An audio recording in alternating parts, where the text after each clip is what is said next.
It's the Stack Attack Fantasy Podcast, your one-stop shop to dominate fantasy baseball and football.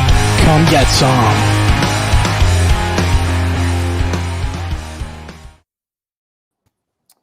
All right. Yo, baby, yo, here we go. Let's start this show. It's the Stack Attack Fantasy Podcast. I'm your host, Jeff Trella, and with me, as always, my brother from another mother. It's Trader Andy, man. What's up? Good. How you doing, bro? All good? What's up, man? How we doing? How's everything going today? All right. I heard you're having a good day, huh? Having a good day, man. My son graduated pre-K today, moving on to kindergarten. And he was walking down the aisle like a trooper until he fell, but he got right back up and started walking. That's just like life. You just fall down and just got to keep on going. But I see you chose a regular shirt today, which I'm very proud of. I have no jokes. I have no jokes. So... yeah, it's I figured I'll relax a little bit on that. I'll bring out my last one I got left for next week right before I get onto the airplane the next day.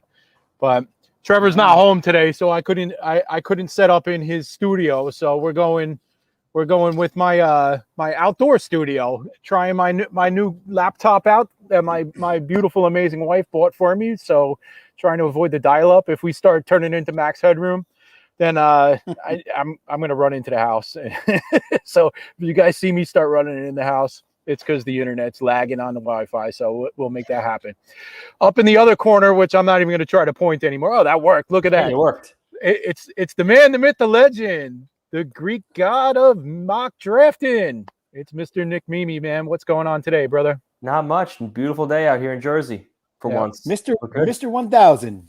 Mr. 1000, just hit 1,000 followers. Yeah, let's take victory laps now, man. Woo! Why not? Let's just talk about it and see what you're celebrating. Nick, 1,000, huh? Just hit it. Last year we were under 100. Now a little over 1,000. Nice. So we're the millennial has hit the millennium. Yep. Boom. Nice. We got 1K. Now we get to 2K. Happy for you, man. Thank you. Now you got to pop out some good content for them and we got something for you today. Right. Heard. All right. Cool. Be right back in 2 seconds. All right. Cool. Andy, you want to take a victory lap while this guy's over running away? I don't know where the hell he went. This guy always leaves. He doesn't show up on time. What's going on with that? These kids today. My victory lap goes to one of my guys I've been hyping since 2 years ago, Brian Reynolds from the Pirates. I'm still going with the baseball. He's batting, 315. He's got 13 home runs. He's driving the ball. He seems to get 2 hits every single game. I love the kid. I think he's going to grow into a big time star in Pittsburgh until they trade him. All right, cool. Well, I'm going to go out of turn here, man. I'm going to go victory lap, and I'm going to rant on my victory lap because I don't know. I had this experience this week. It was unbelievable. So I got to go to a ball game, which I did not plan on doing. I went to the Phillies Mets doubleheader. I had no intention of going to a ball game for maybe even more years, but I got invited by one of my vendors through work, and suite with the whole elevator to the thing, VIP entrance, all the good stuff, no waiting in lines, private bathroom, all this. I'm like, all right, I'm going to do that. It's my team, the Phillies at Citi Field. Let's go. So that's my victory lap, is getting to experience that once again, what I really, really honestly didn't think I was ever going to do that again. But here we go, and I did it. So here's my rant about it's the damn game. Like, you got to be kidding me. You guys have – Nick has ranted about the Yankees up, down, and left and right. Don't get me started today. So I'm going to get started on Joe Girardi. You got to be kidding me with this. And we're going to talk more about Jose Alvarado later on, but that's not even what I want to go on about. The incompetence of this manager is beyond me. I have no idea what he's doing. So we all know that in extra innings now, we do this bull crap with the man on second base. Horrible. So what does Girardi do? They give up the lead in the bottom of the seventh, and he double switches Odubel Herrera makes the last out, right? He double switches and puts a 4A guy into the 4-hole, right? And puts the pitcher into Odubel Herrera's spot. So now, instead of Herrera, their best base runner, starting the 8th inning at second base, they have to, fortunately, it's not the pitcher that has to go there, but it reverts back to the prior hitter, which was Luke Williams, who's got no speed whatsoever. So they take their best base runner, put him on the bench, put Luke Williams at second base, and then what happens when they get to the spot where they double switched? He pinch hits for the guy that he double switched in. So you burned the left fielder, you burned the base runner, and then you bring in McCutchen, and then he freaking strikes out. Like, what the hell is going on? Then the Mets get the opportunity in the bottom of the 8th, and they did the complete opposite, and they double switched so that Lindor, who did not make the last out, became the previous, because they double switched the pitcher into that spot. So now that the pitcher is not going to be the extra runner, Lindor was, who was 2 outs ago. So now they have their best base runner on second. He gets moved over to third, and they freaking blow the fucking game. Excuse me. Sorry, YouTube. Didn't mean to do that. That's a rant. Absolute incompetence, right? And then they're pitching. He's mad. I'm done. Yo, I gotta say one more thing. I got one more. I have a What's victory the lap, hook? a personal victory lap. I forgot to say. I was supposed to go to that game with you, but I didn't because my mother had to have heart surgery. She's doing well. She's recovering. She's looks 100% great. So Awesome. I just want to say, glad you're doing well, Mom. That's amazing. Yo, Mom. All right. Well, all right. Moms are doing good now, so that's good. Yep. It's really a positive vibe today. So I don't know. Either you guys got to crash and burn. I'm going to really quick, Jeff. The more important question: did you go to Tony Luke's while you were there? No, I didn't. That's your crash. That's crash and burn. It's crash no, and burn. it was Citi Field, bro. I wasn't in Philly. Oh, never mind. That's even worse. Yeah, that was. And it took us 2 hours to get there. It's ridiculous. I can't do that. All right. Do you guys got a crash and burn, or you want to move on and get started? Let's go. Football, baby. All right. Cool. No crash and burn. It's a positive vibe. We be loving life today. So we're going to talk a little bit about the Scott Fish Bowl today.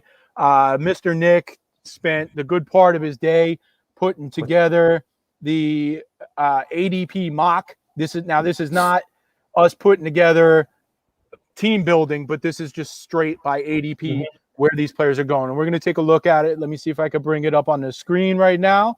See if I can figure that out. Oh, look at me go. Boom. Hey, how about that? Let me get that out of your face. And here we go. All right. Look at that, man. I got the technology thing going on. All right, so let's start this off. Let me pull up Nick, what do you want to do? You want to talk round? Let's go round by round, and then we're going to search for some values, right? We're not going to go through 300 players, but we'll look at each round and see where we're winning, okay? So Mahomes, McCaffrey, Allen, Kelsey. There's really no surprise there. Yeah, right? really quick with this mock. Basically, what I did was I took the it's the FF Engineer website. It was Kevin O'Brien at Kevin O'Brien FF. I took his website and basically just did a straight 1 through 264 mock with 1 through 12 positions. So you can look at your position. I have your number, what picks you're going to be in every single round. So we're at pick 10. So we know we're at 10, 15, 27, and so on. So you'll have a good idea come draft day. You can start crossing people off and have a better idea what players might be available. All right, cool. And I know we got some people watching that are in this too. So we could definitely point out their draft slot as much as we can. Yeah, of course. Guys, if anybody in the chat has a question, just hold it until we're done with this because I can't actually see the chat right now. I'm just learning how to use this feature. So, all right. So round one, we're looking at Mahomes. No big surprises. Kelsey's getting the helium, though. Yo, the biggest bumblebee in the world just attacked me. All right. Uh-oh. All right. Killer Hornet. Right. So Kelsey at 4, Kyler at 5, Dalvin at 6. Where I'm surprised is Prescott over Lamar Jackson. That's interesting. I think that's a 50-50 pick this year. I think it's just personal preference. Right. So you think there's a chance that we might be looking at Lamar Jackson at 10? It depends. I mean, there's going to be leagues he slides. There's going to be a lot of different leagues with a lot of different formats depending on who's in your draft. Last year, my quarterback run never happened. I got Murray 302. Right. This year, we could see, depending on the league you're in, you could see it. I think there's a good shot Lamar can make 10. I think what is here in front of us is very realistic, though, for the 10 slot, 10, 11, 12. Right. But good chance. All right. So after Lamar, a little run on running backs, and I'm struggling with this. I got to spend a good part of the week on the next 5 running backs. Yeah. You got Kamara, Henry, Saquon, JT, and Zeke, all on the turn, and I really struggle to kind of mock that and put it into a specific order and rank it. I got to dig deeper on that because there's a good chance that we're at the 10 spot, we're going to end up with one of those backs, all 3 of us, right? Yeah, it's a good shot. No. I can't pass up on the QB. I like when we were mocking. Even the Herbert Russ Wilson start. I really like that. Well, I'm not going to take it. I'm not even saying the first round necessarily. Yeah. If you look at the 5 guys we're talking about, they carry in 4 picks into the second. So we may be looking at quarterback, running back, or running back, quarterback, something like that.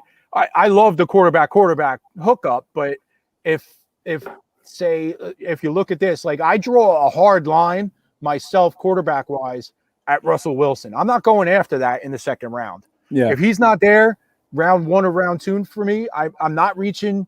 Who's the next one? Aaron Rodgers. I'm not doing that. He can opt out. I think July 2nd, he can opt out. Yeah, I mean, we'll know before the fishbowl draft. Next Friday by 5:00. Yeah, Right. I'm not touching that. So if you don't get Russell Wilson at 10 on the turn, or if you take Russell Wilson in the first round or somebody else, you're looking at a running back or Waller or a wide receiver, which we're not going to do, right? I think quarterback's a play at 10, and then running back on the swing. Right. So let's play that out. If we're where we're looking at right now, if you have Henry, Saquon, Herbert, Waller, Taylor, Russell, and Zeke on the board at 10, the move is to take your preference between Herbert and Wilson, 100%. and then let the running backs fall as they may. And don't forget Nick Chubb. He's also in that conversation. He's a tier below those guys for me, but not by much. I think him and Zeke are close. I give Zeke a little edge. A lot of people say that. It's just not my personal preference. But I think Pollard's going to break into that backfield, which scares me. All right, that's fair. Absolutely. So wrapping up the first round, Herbert's been going first round. Waller is right about there. You may see Kittle move up into the earlier part of the second round, but he's there too. And then you pop the wide receiver cherry with 2 of them, Tyreek and Devontae. Again, that's a personal preference situation there. That's whatever you like more. Brady, Tannehill, I'm probably not going to have a piece of either of them because I'm not going to reach for them. It is a possibility for us as we do the third round reversal that we're going to. Oh, I got to go back this way. That's pretty slick how you did that. All right, I got to go back that way. So it is possible. Let's say that at 10 we went quarterback, running back. We might be in on Tannehill or Brady. Very possible at 3.03. And you agree with that? Yeah, definitely. Tannehill or Brady as your second quarterback looks nice if you could do it that way. All right, but some of the other options, and we're not going to be on these guys as it comes back. Metcalf, Hopkins, Ridley, they're going to have to slide, or we're going to have to already have 2 quarterbacks for us to consider them. Antonio Gibson, man, I've gotten him in the fourth round several times. Yeah. So that's actually, I mean, the 4th round there, that means about another 11, 12 spots past ADP to get him. So I guess we should write him off because unless you have a massively heavy quarterback draft, or they're doing a lot of wide receivers, which we're not going to do. I don't think Antonio Gibson's going to make it back to you then. I thought he always did, and he's going higher and higher. The helium's rising. There's articles coming out left and right about his usage, and I think he's going to be really overdrafted. I think we don't have a shot at him this year. Right. Would you rather have have Najee Harris or Joe Mixon over him? Or no way. I'd rather have for him? Gibson. Have you seen the Pittsburgh Steelers offensive line? Nobody's running in behind that line. Yeah, and they keep retiring and getting hurt and everything. Who I do want at who I'm interested more so is Austin Eckler. He's right there for us in that third swing, and I think he has a very good chance to crack first round ADP by the end of the year. Okay, if he stays healthy. So you would take Eckler over Akers at this point? Oh, 100%. I think I agree with you there. 100%. I feel pretty safe about that. All right. Oh well, we're going back in the wrong direction here. So Andy, we got Burrow and we got Stafford and Hurts as a quarterback option. With we already spoke about Tannehill and Brady. If you miss out on them, are you interested in Hurts, Stafford, or Burrow? Hurts, I'm very intrigued about. I think he could be the Kyler Murray this year if he really truly does break out. You just gave him Devonta. You just gave him. I mean, last year he's got Jalen Reagor. I think he's got a very good shot this year to pull a Kyler Murray. I think he could be the sleeper this year. I like the other two. I'd rather take the other two before Hurts because I think Stafford in that team. I just think with all those weapons, I think he's gonna be very, very dominant, and I really like what he could do this year. Yeah, let me retract a little bit of that. I would take Stafford over Hurts. Ooh, of course you would. I would take Stafford over Hurts. There's no doubt about that. But I do think Hurts has that upside this year to be a league winner. Yeah. Well, I got to tell you something. As we're talking quarterbacks right now, there's something that's jumping to my eye right now as we're talking our area of the third round, and I'm looking down here and I see Trevor Lawrence. I'm ranking Trevor Lawrence ahead of Stafford and Hurts. Ooh, so if I could get him around later, I mean, I know that's kind of stretching it a little bit. I know it's stretching it a little bit, but I just think that there's a much better floor on Lawrence than there is on Hurts and Stafford. Hurts, I just don't personally feel that they have a commitment to this guy. I think if he performs, it's his job, but I don't think that they're 100% sold on him. On Hurts? And Stafford, there's always the injury fear. Right, but he plays through him. He's one tough person. He'll play right through it. Yeah, that's true. All right, so we got Dobbins and Sanders there, and then we hit the tip of the iceberg with the wide receivers. This is where we start getting interested in receivers, where you see Keenan Allen, Allen Robinson, Terry McLaurin, CeeDee Lamb right there in the fourth. Mm-hmm.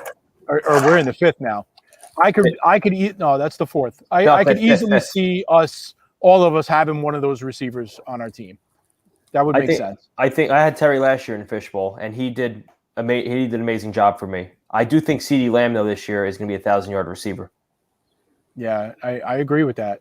But that's why you were pretty much a shoo-in for the playoffs last year, is because you hit the nuts with Kyler Murray. Yep.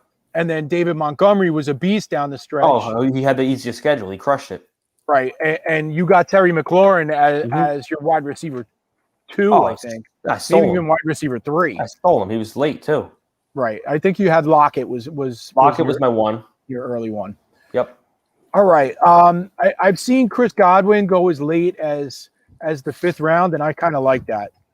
So if he's there, I'm interested in that. I have CeeDee Lamb ahead of Amari Cooper myself. So I would love to have CeeDee if he falls to the 5th. That would be my guy.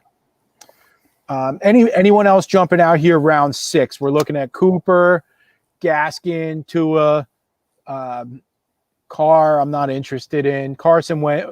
I just don't think that most of us are going to be in the quarterback game at this point, right? No, I think ETN. I think that's going to be. I don't think we're going to be. We'll be looking for wide receivers at this point. Right. Absolutely. Even Jamar Chase. I don't know. I think it's a little too high for him. Okay. What do you think about in round 7 here, Javonte Williams? What do I have? I love him. Oh, I think he's going to be phenomenal. I would not worry about Melvin Gordon. If they traded up for him, he's going to run with that backfield. Maybe not week 1, maybe not week 2, but he's going to take over that place. He's going to be a great pick. Right. So and he's fallen kind of right there into our wheelhouse in round 7. The round 7.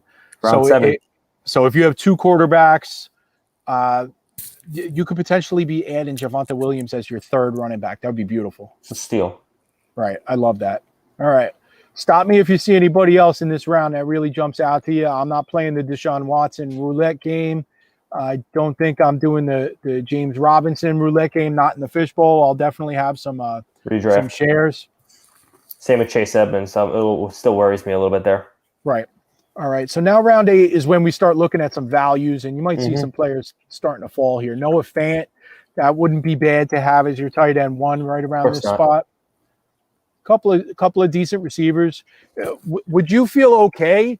Now we're in round 8. If one of these guys was your wide receiver 1, I know Andy is. Andy's like crazy wide receiver. I think Odell bounces back big time.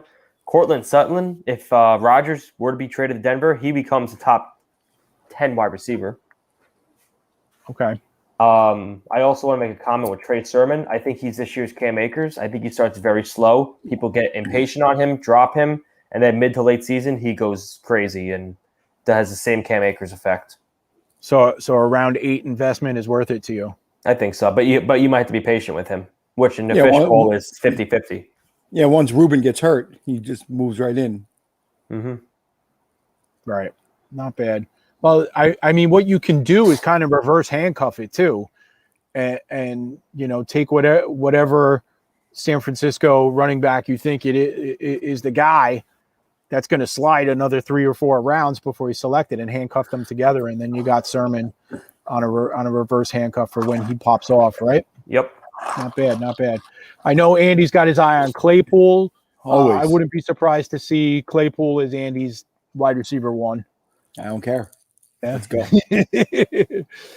All right. Mostert's already right there. What round did he go into? We're in round 8 with him. Okay. I can't see. My diabetes are all messed up, but I cannot see. But all right. Sorry about your diabetes. All right. Gesicki is kind of where I draw the line at tight end. If I don't have Gesicki or better as my tight end 1, I'm a little scared. Yeah. With the full PPR for the tight end. That's about it right there. And that's round 8. So round 9. So I think on our turn in round 9 is about my limit for a tight end. Yeah, I wouldn't mind having Jonnu Smith, but I'd rather have him as a second tight end. Round 9 gets interesting. You got Damian Harris and Michael Carter, 2 AFC East backs. Damian Harris is starting to rise up the ranks.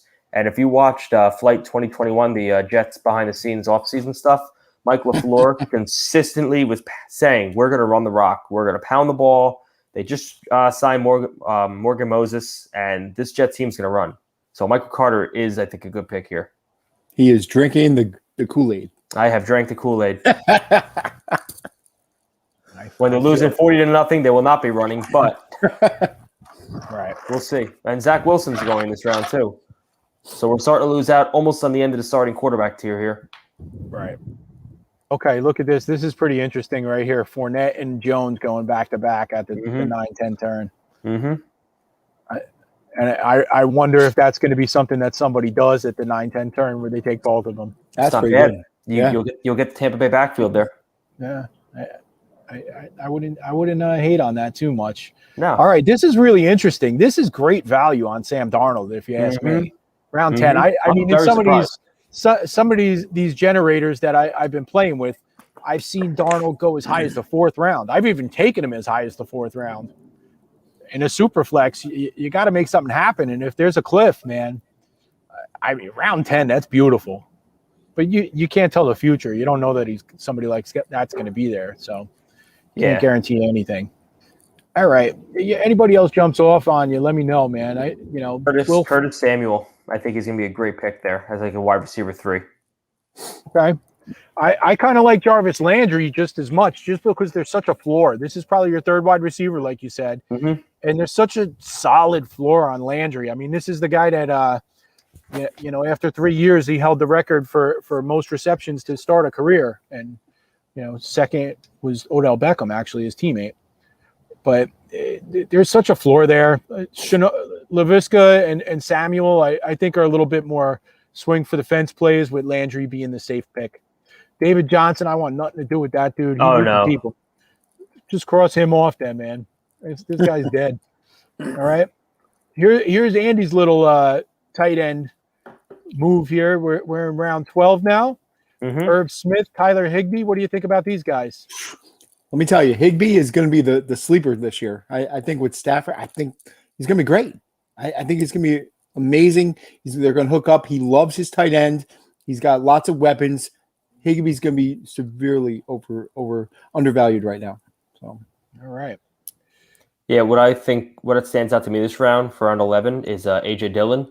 I think he's going to be a steal, beyond a steal at this point. The Packers clearly were not invested in they were invested, but in Aaron Jones. But Jamal Williams got a ton of playing time last year, and he's gone. AJ Dillon was drafted in the second round. I think he's going to get a lot of playing time. It's very similar to Jamal Williams, and he'll have his own standalone value. And in round 11, getting a running back like that's great. Mm-hmm. Yeah, I'm heavily invested in Aaron Jones, and he may end up on my fishbowl team. But I got to say, I think AJ Dillon is going to lead the team in rushing touchdowns. To be honest with you, so he's a beast. Yeah, I don't hate that, and God forbid Aaron Jones got hurt. You're basically looking at a first round talent. Mm-hmm. Grab him. This is the handcuff. This is the handcuff right here. Right. All right, moving on.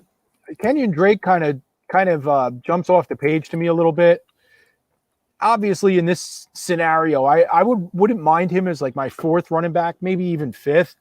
I wouldn't want him as my third, but just here's the thing. It doesn't matter what you think about Josh Jacobs or what you think about Kenyon Drake. What matters is what Gruden thinks and what the Raiders think, right? And they went out of their way to add this guy. They talked about last year how Jacobs was going to have an increased role in the passing game, and we really did not see that much of that. So I think Drake is going to be on the field a lot more than people are giving him credit for at this point, and there's definitely a lot of upside there.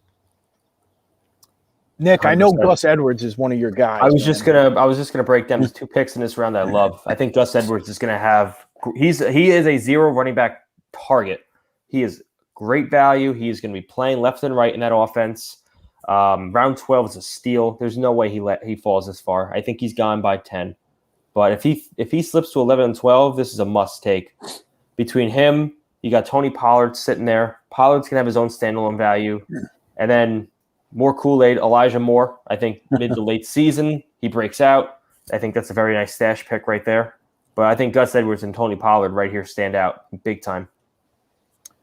Okay, now I want to ask both of you guys' opinion on these two guys, Taysom Hill and Cam Newton. I've never been a Cam guy, but I could really see him being on my fishbowl team as my third quarterback at this point. There's just, I mean, you got to believe that New England is going to be a 10-win team at least this year, and I really think this is either a garbage pick where it's going to be tossed away, or you hit the moon with it, because the rushing upside is there. It's going to be pretty safe. It looks like they kind of built their free agency plan around him, not around Mac Jones, because Mac Jones wasn't even there yet.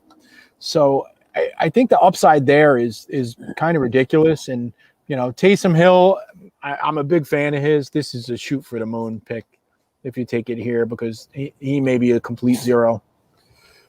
Probably will. But you get the double points for the tight end, so Taysom Hill's good. Yeah. No, he's listed as a quarterback, my man. I'm kidding. But yeah, Cam Newton is just.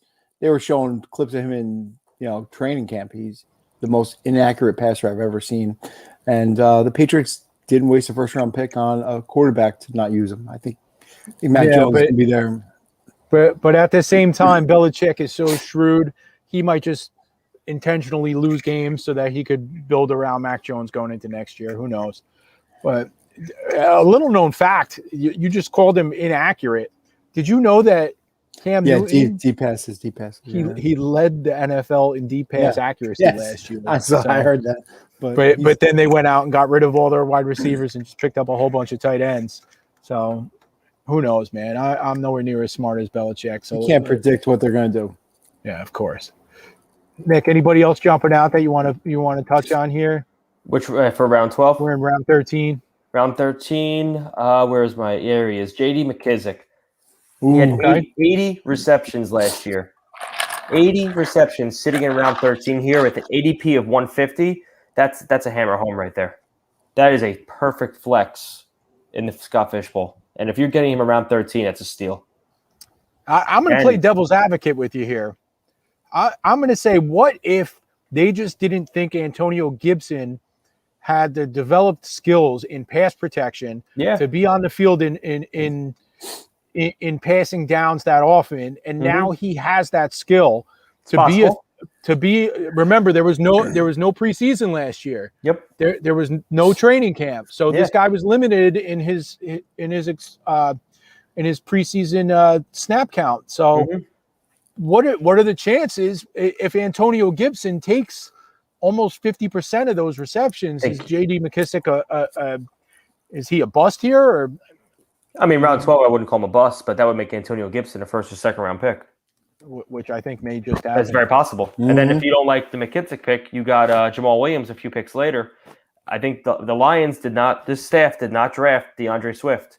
They signed Jamal Williams. They gave him a multi-year deal. I think he's going to get a lot of playing time. I'm not touching DeAndre Swift. I like Jamal Williams late. Cool. All right, we're 2/3 of the way through this. Let's look at round 14, and we see Young Ho Koo pop up. There's your first kicker. Yeah, I don't think I could do that. I think honestly, I'm probably not even going to draft a kicker. I'm not, because I mean, there's 30 of them available to you. You always add drop. If 8 or 10 of them get drafted, there's always somebody available. If you got a lot of receivers on buys or something like that you could pick one up off the waiver wire. And holy Jesus, that's the biggest bee of all time. I'm under attack here, guys. Oh my God. He'll be fine. I'm not allergic. Let it sting me. But oh my God. I did not plan on that.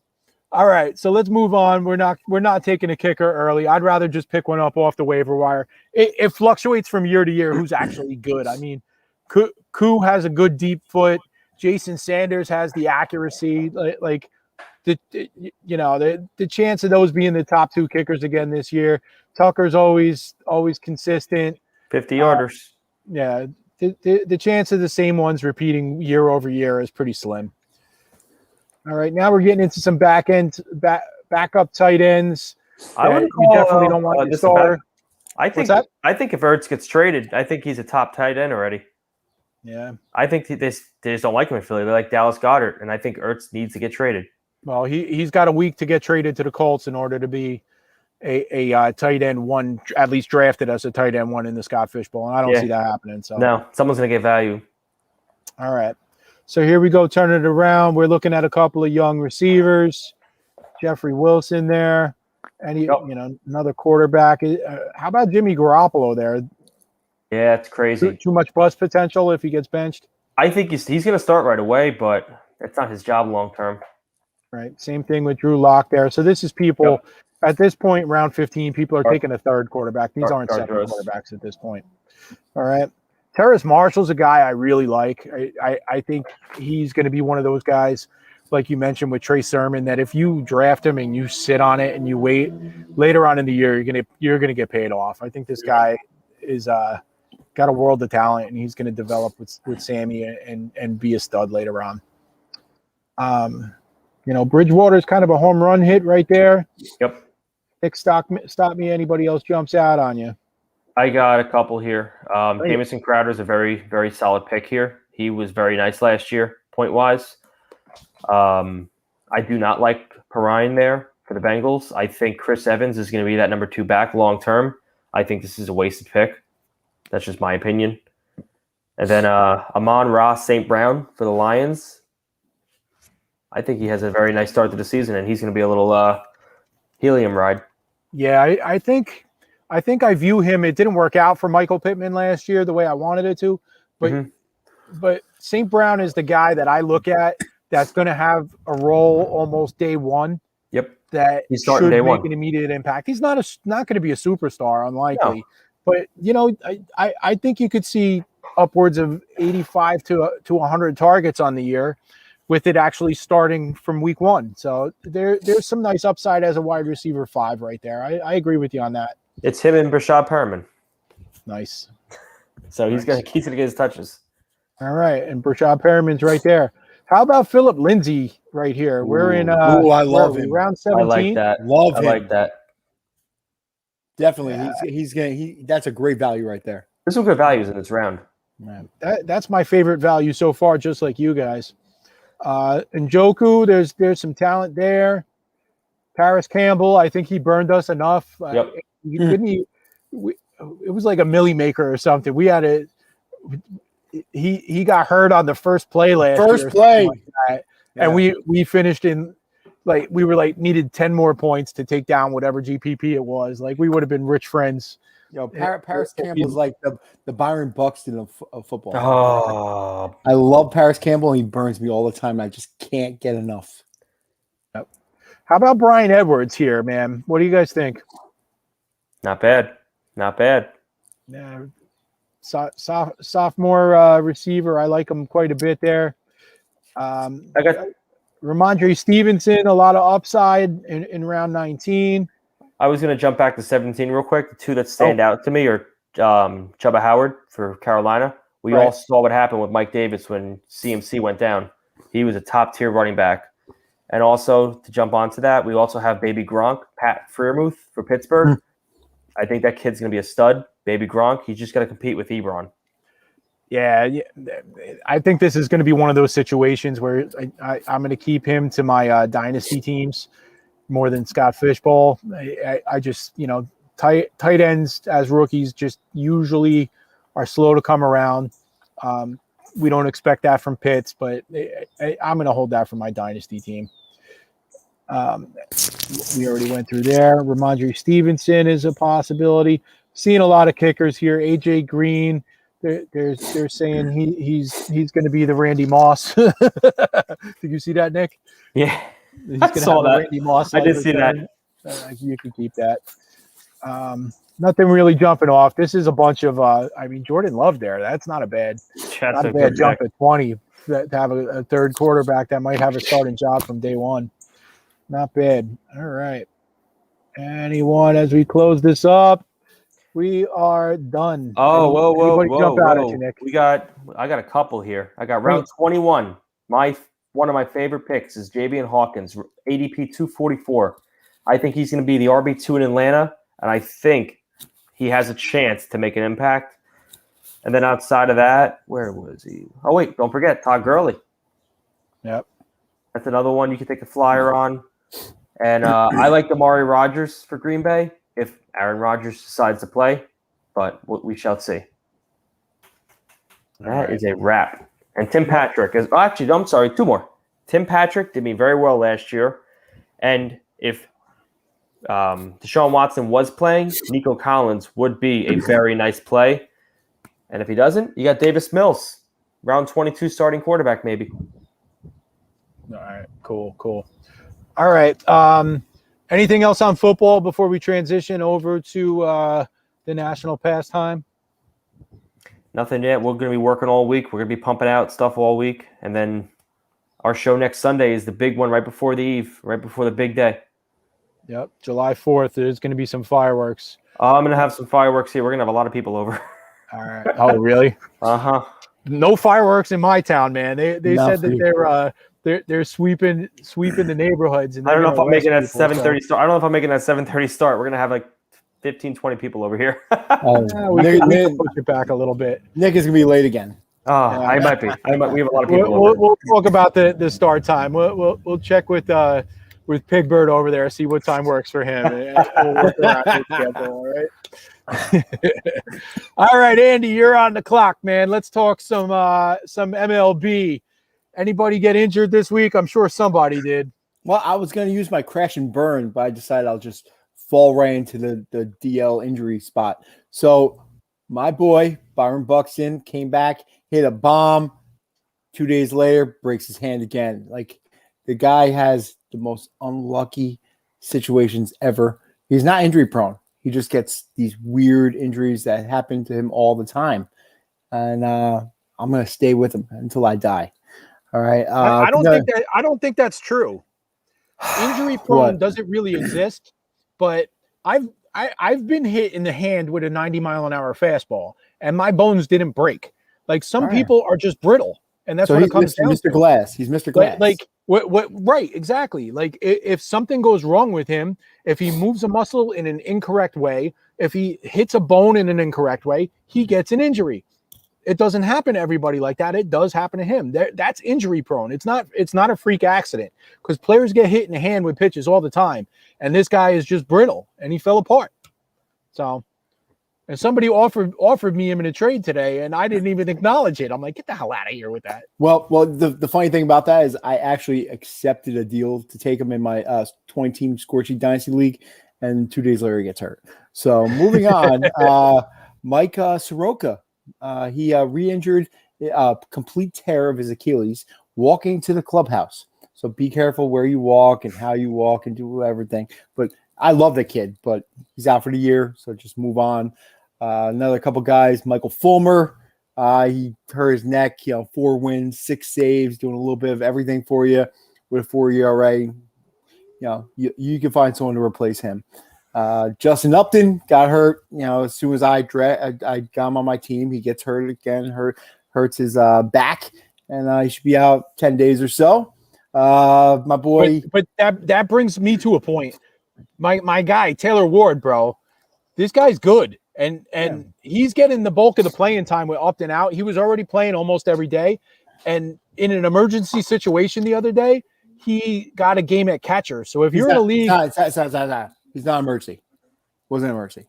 He came up as a catcher, so it's not an emergency. They moved him on. It was in an emergency situation. Yeah, but he's a catcher. So right. They used whoever didn't start that day as a pinch hitter, and then the starter got injured, so he had to go into the game.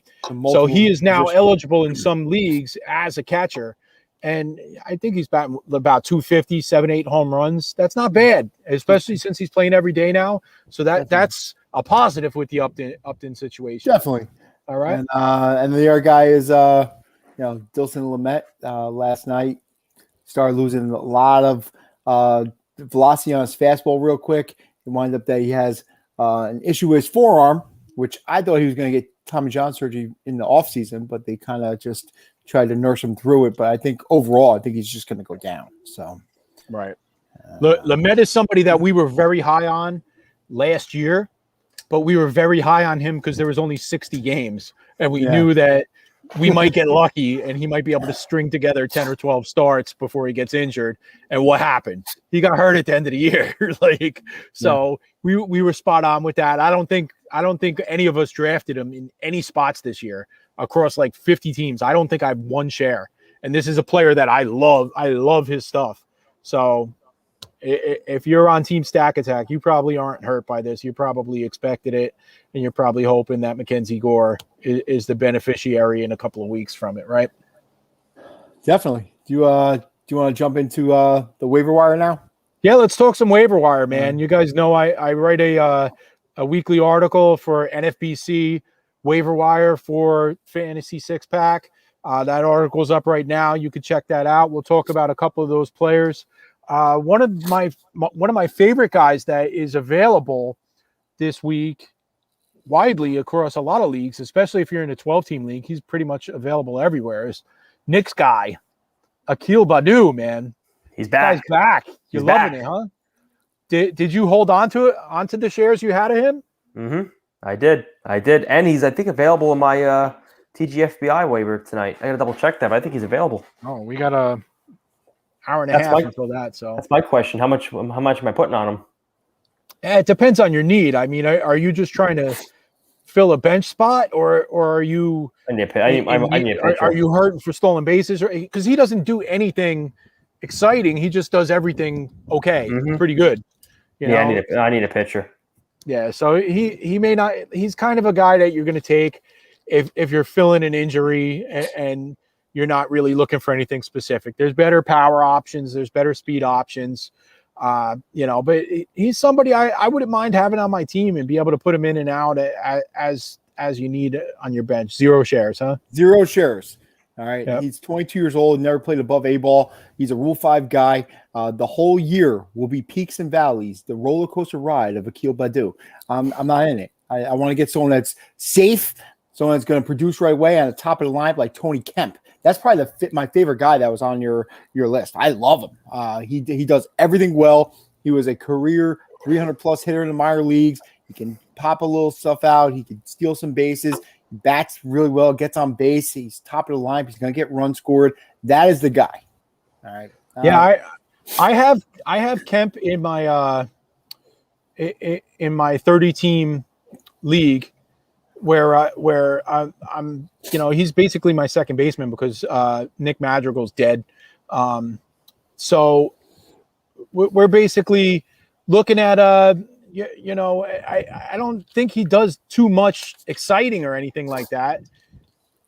Just kind of there. The batting average is good. I don't need batting average, so I'm not really bidding on him, but he's a solid player, man, and eligible at two positions. So there's a lot good going if you're looking for an injury replacement.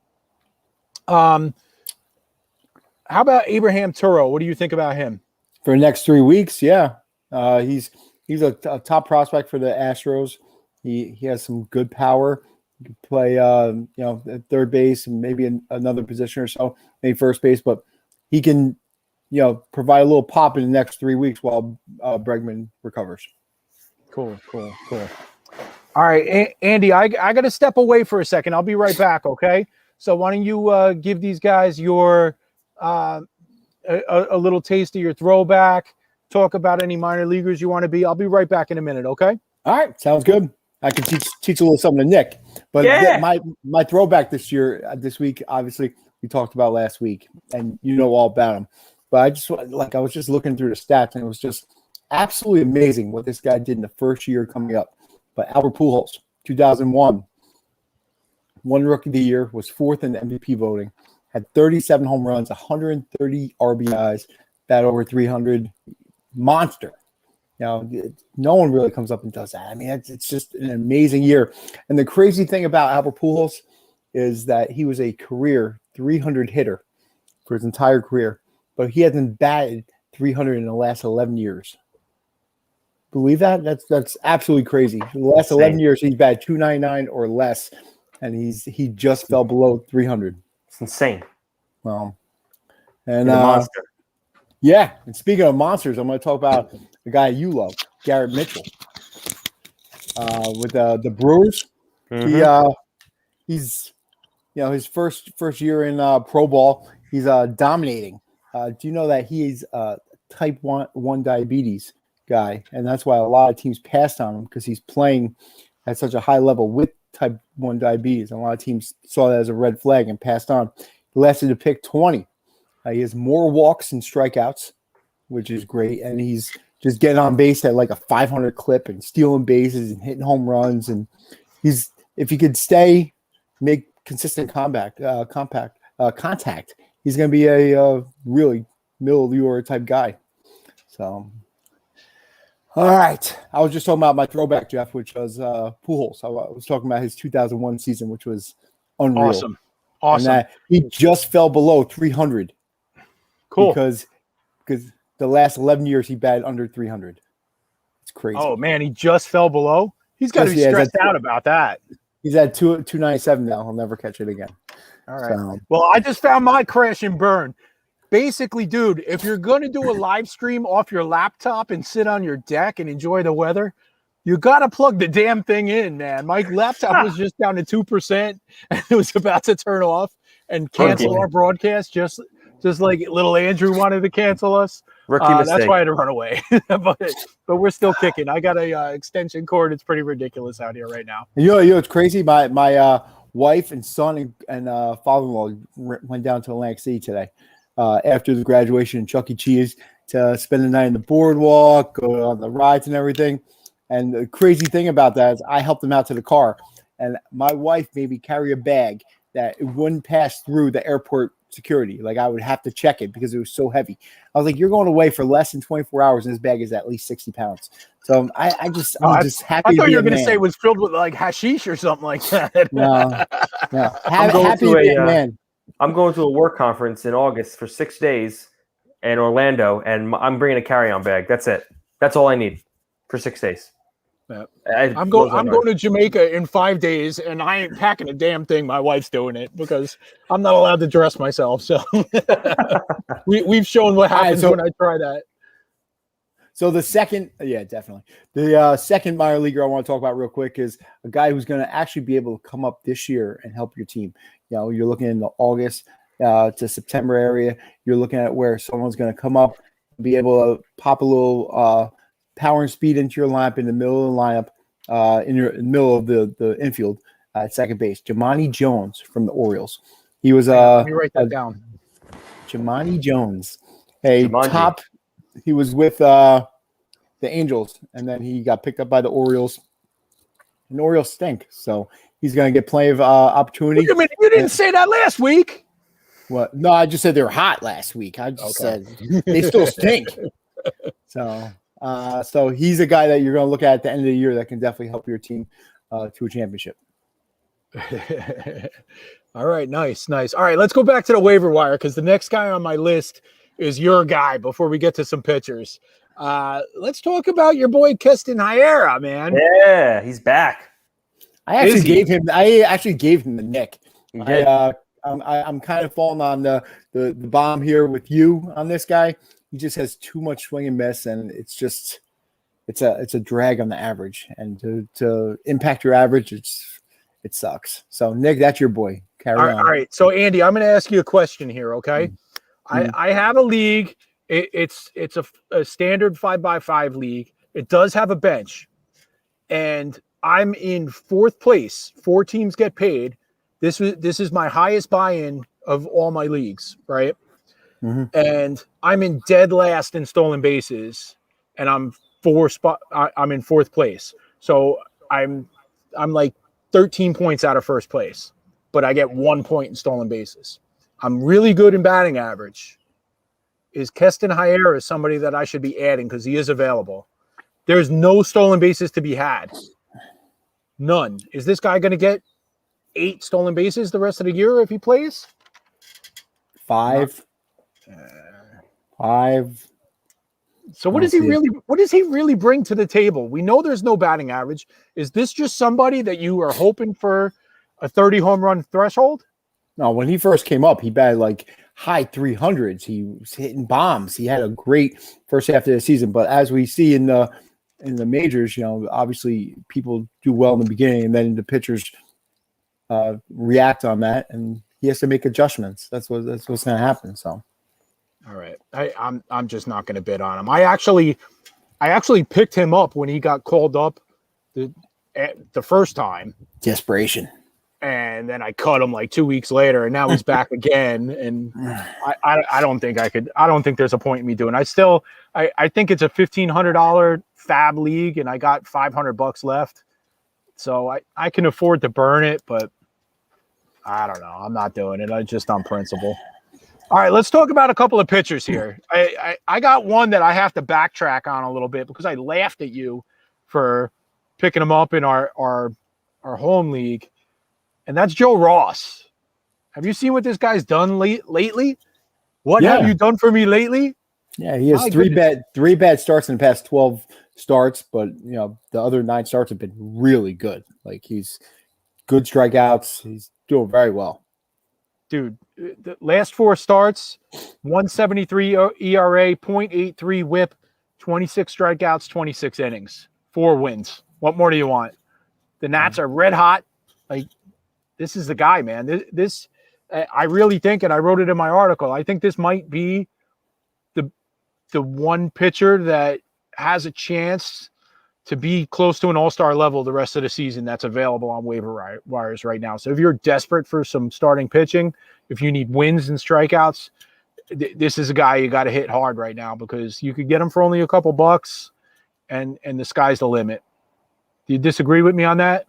No, me and you go way back with the Ross family. We loved his brother. We love him. I'm all for it. And we were wrong every time. Yeah. So, all right. What about as an alternative? Maybe you want to go a couple bucks cheaper. What about Danny Duffy? Any interest in this guy? He does definitely have 2 starts this week. It is Boston and Minnesota, but the guy's got a 1.8 ERA, man. 1.8. He gets more than a strikeout per inning as well. So I'm definitely a fan. His strikeout to walk ratio is basically 7-2, which is outstanding. Good control pitcher. Not much win equity because the Royals, but I think he's a good second option if you're looking for a starting pitcher for the rest of the season. Yo, and when you said that the Nats were on fire, I mean, I'm blown away by what Kyle Schwarber did this week. Obviously, he's not on the waiver wire, but this is just ridiculous. I mean, he has like 11, 12 home runs in like the past 10 days. It's ridiculous. Like he had 3 against the Mets. I mean, it's outstanding. I mean, I love the guy. Oh, that's what happens, man. The weather's getting hotter, and the sticky substances are going away. Actually, Nick's not paying attention right now, so I'm gonna call him out right now. I'm gonna call Nick out right now. I'm reading. We got what do you got with Garrett Cole today, bro? Oh my God! This Yankee team is done. Better yet, Eduardo Rodriguez, Jeff. You made it. We did it, bro. We did it. I am the Simon Runners right now. I am firing Cashman. I am firing Boone, and I am starting to sell off people. This team needs a wake-up call, and they need it fast.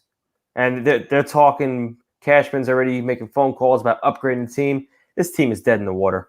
They're not doing anything this year. Did you just guys move up in the standings or no? What's that?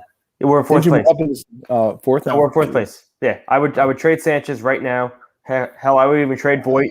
I would keep going right now. Let's go. Fire sale. But they won't do it. All right.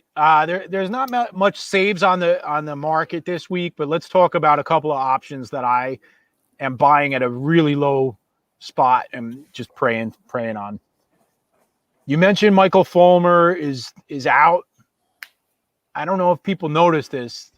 Saturday, it was Jose Cisnero who got a save opportunity, and both Soto and Fulmer were available, and they gave the save opportunity to Cisnero, and he converted it. And then it was later on that day that they announced that Fulmer's going back on the DL. Fulmer's done for the year, man. Just cross him off. So now we're looking at Cisnero versus Gregory Soto, who I don't think very much of. Cisnero has a 31% CSW rate. He's been really pretty good, man. Kind of high ERA. There's some saves there. It is the Tigers, so there's how many opportunities are there really going to be? But I think this might be somebody you could get one save a week from, and I have a couple of teams where that's huge. I have teams with 30 saves on the season, so I'm averaging 2 a week. So if I could add a third, that's going to take me where I need to be. I agree with it. Go for it, because I think they're using Soto in that role. The lefty role. He's a lefty, first of all, which a lot of teams don't like using a closer with. But he's more in that equalizer role where he's trying to go in there, pitch 7th and 8th, and try to move it down. I mean, so I like to pick up. All right, cool. How about this hurts. No. Joe Girardi said it the other day, man, and everything other than this has happened since then. But Alvarado, bro, this guy's a witch. We saw 2 years ago. He was, I think, the best reliever in the game. And nasty stuff. He's got nasty stuff, man. It was ridiculous. The other day, what was it? Thursday night, Girardi actually said, this is going to be the guy moving forward. And I don't think anybody out in the fantasy universe heard that, but I did. And he said, this is going to be my guy going forward. So what does he do? About 12 hours later, he brings Alvarado in the 6th inning in a game they're leading 1-0 and tries to have him go with a 2-inning save. He blows it, right? But what happens after that, right? Neris comes in, bails him out, gets a save. The next day, Archie Bradley, blown save. Hector Neris, blown save, right? So nobody has taken the job. Alvarado was in a bad spot that opportunity because of bad decisions made by Girardi. I think he still has a chance at, 1 to 2 save opportunities a week. They may still rotate it with Bradley. I think Neris is done. I don't think they're going back to him ever again. And I have a couple of shares of him, so that kind of hurts. But Alvarado, if you get him for a buck or two, I'm bidding a buck on him. I think I have Cisnero as my top reliever that I'm going after, and Alvarado for a buck. And if I get him, whatever. I'll give you one other option, and then we'll move on from the waiver wire and these bad closers. Brad Brock, Cincinnati. He's like the sixth man up for the spot, but with TJ Antone out, Lucas Sims out, and Amir Garrett ready to blow up at any minute. Garrett has converted 2 saves in a row, so give it to him. But right before that, Brad Brock had a hold in one of those saves, and he saved the game before it.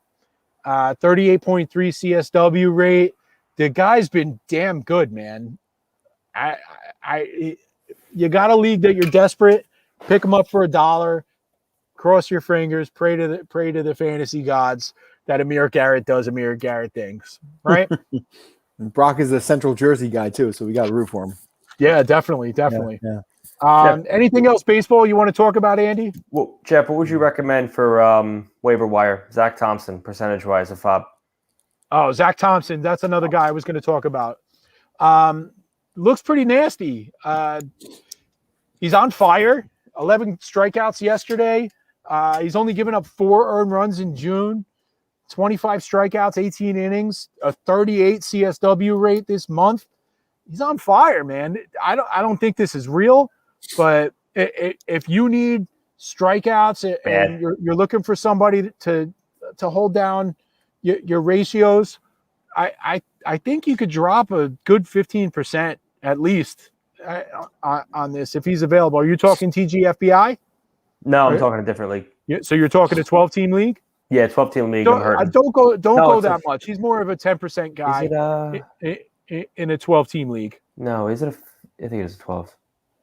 No, it's a 15-team. All right, 15-team league. I'd go a little bit higher. 25%. Yeah. I would say 15%. Oh, so 15. if you got $50 left, I would probably throw $8 to $10 on it. Depending on it, whatever it is. I'm gonna go 71. So it's out of 1,000. Yeah. Yep. Okay. Yeah. I hope nobody's listening. In a 15-team format, the waiver wire is going to be picked thin. If he's still available, he's not available in my TGFBI league. He's not available in our home 15-team league. Yeah, I was offered a trade from him, and I denied it. I didn't even think. Yeah, I don't really know about him as a dynasty stash, but you got to ride the hot wave right now, and there's nothing available on the waiver wire, outside of the 2 guys we just talked about with Duffy and what's his name? Who's the other guy we just talked about? I can't remember. Well, the next hot guy that's coming up is going to be with the Marlins. It's probably going to be Edward Cabrera. He's been a monster in the minor leagues. He's healthy now, and he's striking out a ton of batters. He's going to be up soon. Cool. Andy, what's your thoughts? I know Vlad's your guy, but did you hear the stat of the day? It was everywhere. I know you were busy today. What was the stat of the day? So he hit his 50th home run today. It took him 258 games to get there. Hmm? His father, 50 home runs in 258 games. Wow. Pretty awesome, huh? Yeah, and he had a bad first year too. So I think Vlad's gonna. I don't know if he could do what his dad did. I loved his dad, but you're gonna see me lose my cookies if somebody starts comparing him to his dad already. You can't do that. I'll tell you what, Vlad Guerrero Sr. That is an 80 hit tool right there. Unorthodox, but this guy could hit a baseball off a tee that bounced and drive it up the middle or put it into the left field seats. Yeah, that was one of the best power hitting right-handed hitters I've ever seen because of his ability to hit junk and to hit the ball out of the zone for power and drive. And if anybody tries to compare his son to him now, they're wrong. And they're just a young little millennial that doesn't know. Got to talk to us boomers that saw. Yeah, I'm still blown away each week by Tatista. Oh my God, he's just doing crazy things. No. You want to hear another reason why you got to pump the brakes on Vlad being a superstar? A little bit. Okay. There is some precedence for a disaster with a guy like this. So I just said in 258 games, he had 50 home runs. Guess who the major league leader of all time in 258 games in home runs was? Not that long ago. It was Ryan Howard, right? I saw that. Vlad and Vlad had 50 home runs. Ryan Howard in 258 games had 82 home runs. 82. That's ridiculous. The best start to a career in questionably baseball history. He was the first person ever to win the Rookie of the Year, followed by the MVP, followed by a World Series championship in 3 years. And I'll give you $1 if you could tell me the other person that's ever done that in 3 years, those 3 awards, because it's more recent, and he actually did it in 2 years. It was Chris Bryant. Ooh. Chris Bryant in 2015 won the Rookie of the Year and the World Series. And then in 2016, he took home the MVP, right? Then we saw some regression from Chris Bryant, and we saw massive regression from Ryan Howard. Ryan Howard went into the toilet after year 5, right? Yeah, he started eating Subway subs, probably, Yeah. right? Yeah, of course. Big Fresh, right?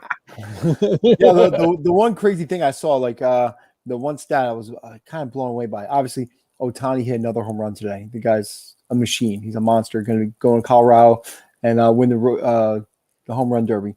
But I was blown away by how many stolen bases he has. He stole his 11th stolen base today. So the guy's on pace for like 50 home runs and like 25 stolen bases. It's outrageous. Yeah, and he refuses to participate in the home run derby.